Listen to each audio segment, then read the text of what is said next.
필리핀은 FA50PH 버전을 2014년부터 2017년까지 12대를 구매해 왔는데 아주 만족해서 추가로 12대를 구입한 계약이 오늘 아침 발표되었습니다. 단순히 그냥 수출을 한 것뿐만 아니라 기존의 12대의 FA50PH 버전에서 더 업그레이드된 부분이 들어갑니다. 곧 이제 KF21 시제기가 지금 우리 눈앞에 등장할 예정이고요. 한참 조립 중입니다. 그리고 내년부터 우리나라 공군에 인도가 됩니다. 이 과정에서 이제 수출 상담도 계속되고 있는데 KTF 15000 첨단 엔진이라 불리고 있는 엔진 국산화의 끝판왕이라 할 수 있습니다. KF22 보라매 전투기에 이 엔진을 탑재한 게 지금 현재 엔진 개발자들 꿈이자 지금 국책 사업으로 추진되고 있는데, 안녕하세요. 저는 에비에이션 위크 한국 특파원 김민석입니다. 에비에이션 위크는 120년 역사의 방위사업 전문 항공우주 주간지로 저는 한국에 있는 K방산 소식을 영어로 지금 소개해드리고 있고, 가장 최근에는 K방산에 투자라는 방위사업 관련 투자 서적을 집필해서 지금 현재 판매 중입니다. 필리핀이 FA50 12대를 추가 계약했다는 뉴스가 나왔는데요. 어떤 내용인가요? 해당 내용은 원래 필리핀은 FA50PH 버전을 2014년부터 2017년까지 12대를 구매해 왔는데, 이 구매 과정에서 실전에도 투입도 하고 아주 만족해서 추가로 12대를 구입한 계약이 오늘 아침 발표되었습니다. 그래서 이번 계약은 말씀하신 대로 약 1조 원 가까운 9천억 원 이상의 계약이고, 이제 달러로는 이제 7억 달러 이상 이렇게 돼 있는데, 가장 최근에 이제 올해 들어가서 첫 고정익 수출 신호라고 보시면 되고, 단순히 그냥 수출을 한 것뿐만 아니라 기존의 12대의 FA50PH 버전에서 더 업그레이드된 부분이 들어갑니다. 이 업그레이드된 부분은 FA50M이라 불리는 말레이시아 버전, 그리고 FA50 폴란드라고 하는 폴란드 버전과 비슷한데, 크게 설명을 드리자면 일단 에어 투 에어 리퓨얼링 기능, 이게 무슨 말이냐면 공중에서 공중급유를 받을 수 있게 급유구를 새로 개조한 기능, 요것이 일단 들어가고요. 이 외에 미국 RTX사의 팬텀 스트라이크라는 A사 레이더가 들어갑니다. A사 레이더는 기계식 레이더에 비해서 훨씬 더 기능이 우수하고 담지거리가 좋은 차세대 레이더인데, 기존의 FA50PH 버전에는 이스라엘제 기계식 레이더가 들어간 걸 한번 업그레이드한 겁니다. 이 외에도 신형 사이드와인더 X 대공 미사일, 그 다음에 JDAM, GPS 유도 폭탄 등 무장의 업그레이드도 이루어져 가지고 약간 업그레이드되고 정전투기에 가까운 FA50 버전이 지금 수출되는 겁니다. 이 수출 사업으로 인해 가지고 이제 카이가 올해 첫 번째 이제 고정 수출했는데, 이 외에도 2개 국가 이상이 수주를 올해 목표로 하고 있는 것으로 제가 카이한테 이제 전달 받았습니다. 최근 벌어진 인도 파키스탄 분쟁에서 라팔이 격추당했다고 하는데요. 해당 내용을 소개해 주신다면요? 오퍼레이션 신두르라 해가지고 이제 인도 파키스탄 간의 그 카슈미르 분쟁이 있었죠. 이 테러 단체가 카슈미르에서 관광객을 살해한 것에 대한 양국 간의 긴장이 결국 국지전으로 벌어져서 인도가 파키스탄에 대한 공습을 실시했는데, 이 공습 첫날 과정에서 파키스탄 공군이 인도 공군의 스트라이크 패키지, 그러니까 여러 대의 전투기로 이루어진 공습 편대에서 공격을 담당하는 라팔 전투기를 정확하게 저격을 한 데 성공을 함으로써 라팔 전투기를 최소 한 대 이상 추락을 했고, 정확하게 몇 대 추락했는지에 대해서 의견이 갈리지만 파키스탄은 총 5대 이상의 전투기, 그러니까 3대의 라팔 전투기, 1대의 러시아제 수호이 30 NKI, 1대의 러시아제 미그 29 UPG, 그리고 1대의 이스라엘제 헤론 드론 격추됐다고 발표했습니다. 인도는 이에 대해서 명확하게 반박을 하고 있지 못하다가 최근 인도 총참모전이 해외에 순방을 하면서 밝혔는데, 라팔 추락에 대해서는 인정을 했으나 정확한 대수는 차이가 있다, 그리고 정확하게 몇 대가 떨어졌는지는 알 수가 없다 해서 사실상 인도의 패배를 인정한 셈이 되는 이런 사건입니다. 여기에서 지금 공대지 작전 중 피격했다, 이게 좀 중요한데, 원래 라팔 전투기 같은 경우에는 다목적 전투기라 해서 현대 전투기는 원래 이제 우리 지금 사용하고 있는 F-15K나 F-35 이전 세대는 나는 공중정만 할 거야, 이런 공대공 임무, 그 다음에 나는 지상공 임무만 할 거야, 공대지 임무, 이렇게 나눠져 있던 것을 필요할 때는 공대공, 필요할 때는 공대지, 이렇게 작전 때마다 이제 무장을 바꾸고 임무를 바꾸는 이제 그 스윙롤이라는 개념이 들어가고, 현재 라팔 전투기라든가 우리 KF-21 같은 경우에는 멀티롤, 한 가지 미션에 공대지, 공대공 임무를 다 하는 이런 것도 가능하게 되는데, 이번 사건에서는 라팔이 지상 공격 임무를 하기 위해서 장거리 스텔스 순항 미사일인 스칼프 리즈를 장착하고 비행을 했으나, 공중전을 생각하지 않고 있다가 이제 파키스탄의 치밀한 공격에 당해가지고 이렇게 추락된 것이다. 그리고 이 추락의 원인으로 지목되는 것은 중국제 J-10C 전투기야 똑같은 중국제 미사일이 PL-15E 미사일이다. 이래서 지금 중국에서의 반응이 장난이 아닙니다. 이제 중국도 사실 자기 나라 군 무기라든가 이런 데에 대해서 좀 자부심을 가지고 있는 분이 많은데 실제에서 성과를 보니까 완전 축제가 됐어요. 반대로 프랑스 같은 경우에는 뭐 별거 아닌 것처럼 이렇게 이야기를 하고 뭐 주가도 영향이 없는데 아무래도 이제 속으로는 많이 쓸릴 것 같고 이 사건의 여파가 현대 공중전의 흐름은 물론 세계 방위 사업에도 미치는 영향이 매우 클 것으로 생각합니다. 중국 전투기가 많은 주목을 받고 있는데 그 성능은 어떤가요? 전투에서 일단 라팔 전투기 추락이 큰 의미를 가지고 있는 것은 중국 전투기에 비해서 훨씬 더 비싸고 고급인 전투기로 인식되었기 때문이에요. 라팔 전투기를 비교 대상으로 해서 먼저 말씀드리면 라팔 전투기는 중국제 J10 전투기에 비해서 엔진도 더 많은 쌍만 엔진을 가지고 있고 가격도 거의 3배 정도 비싸다. 그러니까 중국의 J10C 전투기는 5천만 달러 이상 가격, 그다음에 라팔 전투기는 거의 1억 5천만 달러에 달하는 가격. 근데 어떻게 이겼는가? 우선 전문가들이 지금 평가를 수정한 것은 중국의 전자장 기술 그리고 전자장비 능력이 대단히 발전된 것을 인정해야 된다. 원래는 낙후된 전자장비나 이런 성능 때문에 이 레이더 성능이라든가 미사일이 제대로 멀리 쏘지 못할 거라 했는데 이번에 멋지게 증명을 해버렸고, 그렇기 때문에 J10C의 A사 레이더가 이제 라팔의 레이더보다 더 좋은 거 아니냐 이런 의견도 있는데 요거는 조금 더 검증이 필요하고, 다만 이제 J10C 미사일이 라팔 전투기에 격추할 때 썼던 PL-15E 미사일이라는 것은 듀얼 펄스라는 로켓, 그러니까 기본적으로 로켓은 한 번 연소가 되면 끊을 수가 없어요. 하지만 로켓과 로켓 이 내부에 격벽을 만들어서 타이밍을 조절하면 한 번에 쭉 발사하는 것보다 훨씬 더 긴 사거리를 달성하고 있습니다. 대한민국도 이 기술을 보유하고 있고요. 요것을 적용한 거 한 번, 그 다음에 탐색기라 불리는 이 미사일이 스스로 적을 포착할 때 쓰는 A사 레이더 탐색기가 PL-15에 있는 것이 추락된 잔해에서 발견이 됐습니다. 이것은 현재 중국이 더 앞서 나간 것이기 때문에 좀 경계가 필요하고, 이 두 개의 성능 때문에 J10C가 최소한 이제 4.5세대 전투기의 기본적인 능력을 갖췄고, 이제 사용 환경에 따라서 같은 4.5세대 전투기라면 운용자가 누구인지에 따라서 성패가 갈라지는구나, 이런 교훈을 얻게 되었습니다. 이번 공중전으로 인해서 방산업계 반응은 어떤가요? 말씀드린 대로 지금 중국의 AVIC라고 하는 J10C 제작사의 주가는 지금 하늘 높은 줄 모르고 올라가 있습니다. 그 단순히 주가만 올라간 게 아니라 이제 바이럴이라고 하죠. 이게 제품이 소문이 돌면 이제 인기가 늘어나듯이. 그래서 사실 수출 상담에서 굉장히 우리의 위협이 돼서 걱정이 되는데, 요게 대해서도 이제 좀 연구를 해보고 조사해 본 결과 일단 이집트 공군이 좀 관심을 보이고 있어요. 이집트 공군은 원래 미국의 원조를 받아가지고 대부분 군사 전략, 그러니까 무기들을 수입하고 운영했는데, 얼마 전에 중국의 공군이 이제 이집트에 원정을 와서 원정 훈련을 같이 해가지고 거기에 또 J10 전투기가 있었습니다. 그래서 지금 중국은 이제 J10 전투기 수출을 굉장히 드라이브를 걸고 있는 상태고, 인도네시아도 원래 라팔 전투기 42대, 우리 KF-21을 이제 구매를 했으면서 동시에 이렇게 해서 참 원상이 많았는데, 라팔 전투기를 구매를 안 하고 J10을 만들 수도 있다?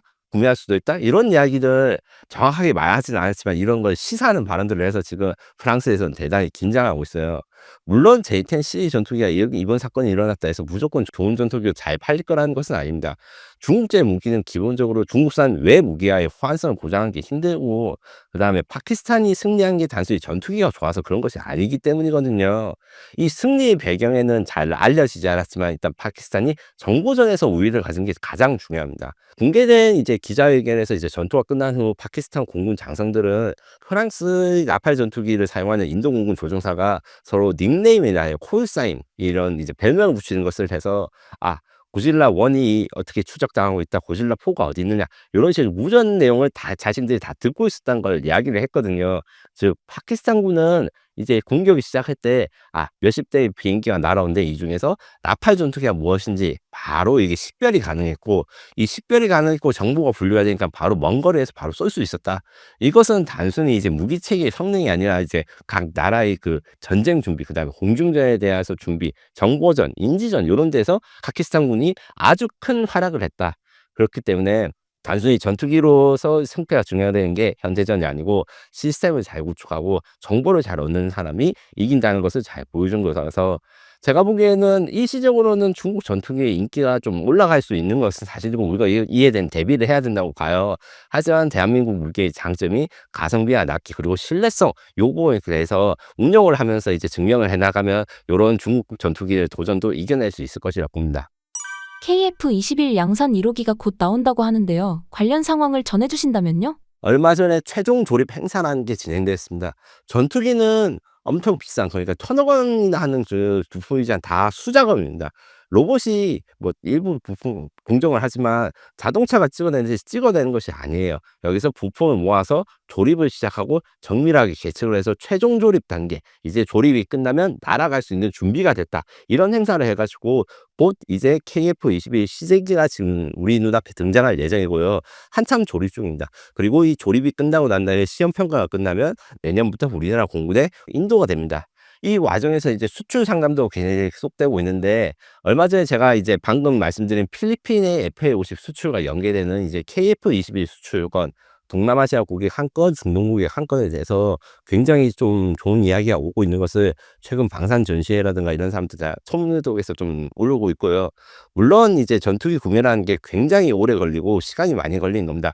보통은 나오자마자 사는 경우는 잘 없어요. 대한민국의 방위 산업이 특별한 환경, 특별한 상황에 있기 때문에 이런 수출 상황이 벌어지는 것이라서, 이게 저 같은 전문가들이 맨날 이제 팔린다 팔린다 이래서 좀 실망하실 수도 있겠지만, 저희가 보는 단기 기준은 최소 2년에서 3년 안에 팔리는, 굉장히 많이 빨리 팔리는 것이다, 이렇게 말씀을 드리고, 라팔 전투기도 지금 현재 수출 시장에서 매우 성공적으로 알려져 있는데 첫 수출이 되기까지 10년이 걸렸거든요. 다만 우리 KF-21은 계속 저희가 이제 방송에서 말했던 가성비의 장점, 그 납기 문제, 그 다음에 쌍발 4.5세대 세미 스텔스 전투기로서의 그 장점을 잘 살려서 훨씬 더 빨리 첫 수출이 이루어질 거라고 확신을 하고, 외부 전문가들도 그렇게 평가를 하고 있습니다.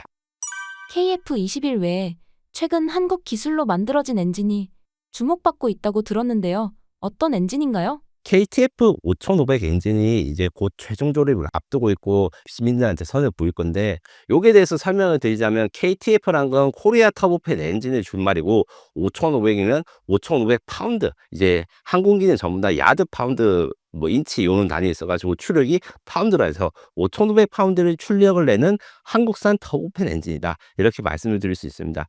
이것이 국내 최초의 장수명 항공기용 터보팬 엔진이라고 이야기하는데, 이 말이 무슨 뜻이냐? 우리나라는 지금까지 터보팬 엔진 계속 만들었어요. 만들었어 99%, 거의 100%라고 해도 마찬가지인데, 다 유도무기, 미사일에 쓰였습니다. 미사일의 특징은 뭐겠습니까? 일회용 사용이기 때문에 수명이 그렇게 길지 않아도 돼요. 재사용을 상상하지 않고 만들었기 때문에 기술력이 좀 낮고 쉽게 만들 수 있는데, 장수명 제트 엔진에 가면 이제 이게 굉장히 이야기가 달라집니다. 한번 쓰고 난 다음에 계속 쓰고 계속 비행을 할 때 고장이 없어야 되고, 신뢰성을 유지하는 게 굉장히 정밀하고 어려운, 최고의 어려운 기술인데, 여기에 대해서 우리가 처음으로 도전한 게 이 KTF 5500 엔진이고, 아무래도 처음 도전하다 보니까 우리나라의 첫 터보팬 제트 엔진을 사람이 탄 비행기보다는 이제 무인기에 먼저 적용할 예정입니다.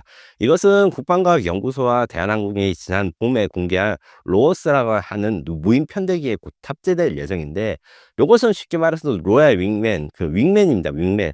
내가 사람이 탄 유인 전투기를 충직하게 지켜주는 가디언의 역할을 하는 이런 무인 전투기에다가 우선 장착을 할 것이고, 요거에 대해서 지금 완성은 올해까지는 될 것 같고, 장착 후 비행은 올해는 좀 어렵고 내후년쯤에 이제 진행될 것 같은데, 제가 알기로는 이번 가을에 이루어지는 이제 서울 에어쇼 기간 동안에 실물이 공개될 수 있을 것입니다. 여기서 KTF 5500이 프로젝트의 끝이 아닌데, 여기서 또 엔진 추력을 더 크고 좋은 엔진으로 업그레이드하는 이런 계획들이 지금 로드맵이 세워져 있습니다. 그 다음 로드맵은 KTF 1만 파운드 엔진이고, 1만 파운드 엔진이 완성되고 난 다음에 KTF 15000, 이것이 바로 첨단 엔진이라고 불리고 있는 엔진 국산화의 끝판왕이라 할 수 있습니다. 왜 끝판왕이냐면, KTF 15000부터 시작해서 우리나라의 유인 비행기, 그러니까 KF-22 보라매 전투기에 이 엔진을 탑재한 게 지금 현재 엔진 개발자들 꿈이자 지금 국책 사업으로 추진되고 있는데, 이렇게 될 경우에는 우리 KF-22 전투기가 수출 금지, 그러니까 익스포트 라이센스에서 굉장히 자유로워져요. 잘 알려지지 않은 이야기지만, 무기를 수출할 때 항상 이 무기에 들어가는 핵심 부품들의 수입이나 공급이 굉장히 중요합니다. 수출길이 막히는 경우가 굉장히 있고, 요거를 막기 위해서 우리나라는 전체적으로 국산화를 하는데, 예를 들자면 K9 자주포가 잘 팔리고 있는데, K9 자주포에 들어가는 엔진이 독일산이기 때문에 특정 국가에 수출을 못하는 문제가 있었어요. 최근 그걸 해결하기 위해서 STX 엔진에서 국산 1000마력 디젤 엔진을 만들어서 지금 수출이 성공되는데, 똑같은 그 개념으로 우리 KF21에도 국산 엔진이 들어가면 우리 마음대로 수출을 할 수 있고 수출 제한을 받지 않고 자유롭게 수출할 수 있는 것을 가지게 되는 게 진정한 항공기 전투기 기술력을 가진 국가다, 이렇게 말씀드릴 수 있는 날이 앞으로 빠르면 10년 이렇게 옵니다. 10년이 왜 빠르냐고 이렇게 말씀하시는 분도 계실 수 있는데, 전투기 개발이 엔진 개발이 이렇게 빠르게 이루어지는 것도 이제 대한민국만이 이룰 수 있는 겁니다. 가령 인도 같은 경우에는 비슷한 칼바리 엔진이라고 하는 ACA 테자스 전투기, 국산 전투기에 탑재한 엔진 계획을 20년 넘게 가지고 있었으나 이게 잘 진행되지 않아서 결국에는 미국 제너럴 일렉트릭의 도움을 받고 있거든요. 한국은 그에 비해서 10년이란 계획, 그리고 3조 원대의 예산으로 해서 만든다는 게 다소 무리일 수도 있다. 야, 이걸로 이 기간이 맞아? 이렇게 말씀하시는 분도 있어요. 다만 KF21을 통해서 우리나라가 대형 무기 도입, 무기 개발 사업을 스스로 잘 해낼 수 있다는 것에 대한 확신이 있기 때문에 그 다음 마지막 여정으로 이제 엔진의 국산화를 준비하고 있다, 이렇게 이해하시면 됩니다. 만약 국산 엔진 개발에 성공한다면 어떤 경제적 효과가 있을까요? 제가 앞서 말해서 익스포트 라이센스를 해결할 수 있다 했는데, 요게 대해서 정확하게 이야기하면 수출 시장에서 미국 수출 시장의 미국의 경쟁에서 이겨낼 수 있는 여러 가지 방법이 있습니다. 미국이 직접적으로 야, 한국 너네 어느 나라에 무기를 팔지 마, 이렇게 하는 경우 잘 없습니다. 대신에 수출 규제를 아주 교묘하게 해서 스스로 포기하도록 만듭니다. 이게 어떤 일이 있었냐면 2000년대 초반, 그러니까 2010년대에 노르웨이에서 전투기를 사려고 하는데, 스웨덴제 그리핀 전투기야 이제 미국 F-16 전투기, F-35 전투기들이 이렇게 경쟁을 붙였어요. 그런데 미국 정부가 노르웨이에 있는 대사관한테 가서 야, 우리는 스웨덴에 엔진을 안 팔 거니까 걱정 말고 세이지, 요런 외교 전문을 보냈다가 위키리크스 사태라고 있습니다. 미국의 대규모 비밀 외교 전문들이 공개된 사태에서 그게 까발려진 거예요. 미국이 이런 식으로 이제 무기 수출에서 장난질 치는구나. 요런 것을 국산 엔진 들어가면 처음부터 알 수 없게 되니까 미국 입장에서는 우리 엔진을 쓴 것보다 우리 수출 허가를 내주는 게 훨씬 더 이득이다, 이렇게 태도가 바뀔 수도 있고, 수출 협상에서 이렇게 주도할 수 있게 된다면 미국 업체의 협력도 오히려 더 좋아집니다. 다음에 이제 수출 시장 도전으로 해가지고 소형 제트 엔진에 대한 발전이 가능한데, 이 KTF 15,000, 15,500 이렇게 점점 추력이 커질 때 특징이 내열성이 높아집니다. 더 높은 온도에서 견뎌서 작동할 수 있기 때문에 이 기능이 더 고도화되고 어려운 기술인데, 거꾸로 이 KTF 15,000, 이 국산은 터보팬 엔진이 개발될 경우 이 기술을 소형 제트 엔진이나 무인기 드론용 엔진에 가면 우리 엔진의 경쟁력이 굉장히 높아집니다. 왜냐하면 현재 이제 드론 시대가 나왔다 해가지고 수많은 드론들이 개발되고 있는데 아직 제트 엔진을 가진 드론들은 적어요. 그리고 이 제트 엔진을 가진 드론들은 대부분 엔진이 1970년대에 이제 표적기로 쓰기 위한 구형 엔진들을 사용합니다.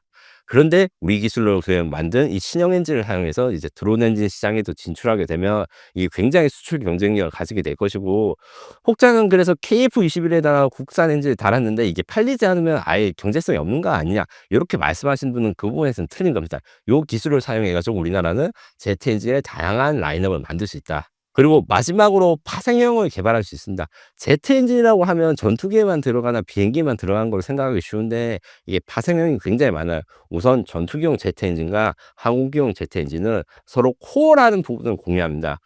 터보팬 엔진이라는 건 말 그대로 터보가 있고 팬이 있는 건데, 그중에서 팬이라는 거는 원래 터보 엔진, 막 날개를 엄청 돌리고 거기서 연소를 돌려서 그 공기를 압축하는 것에 외부에다가 바람을 생산하는 팬을 넣는 게 터보팬 엔진이고, 이 바람을 넣는 부분의 크기를 조절하면 연비가 좋아지거나 혹은 속도가 빨라지거나 이렇게 조절할 수 있어요. 그래서 전투기는 속도가 빠른 중심으로 가고 수송기나 여객기는 연비가 좋은 중심으로 이 개조를 합니다. 이렇게 쉽게 단일 코어를 만들어냈으면 이게 수송기라든가 여객기 개조할 수 있는 게 첫 번째. 또 최근에 전투함에는 가스터빈이라고 합니다. 이 가스터빈이 말 그대로 터빈이지만 사실은 제트 엔진과 코어를 공유합니다. 요걸 사용해서 이제 우리나라의 KDDX 구축함이라든가 차세대 전투함에 국산 엔진까지 달면 KF-21 전투기뿐만 아니라 전판까지 완벽한 국산화를 달성하게 되는 효과도 있고, 이제 미래는 이제 대대나 4단급 이런 지휘소에서 발전기 차량을 가지게 될 겁니다. 왜냐?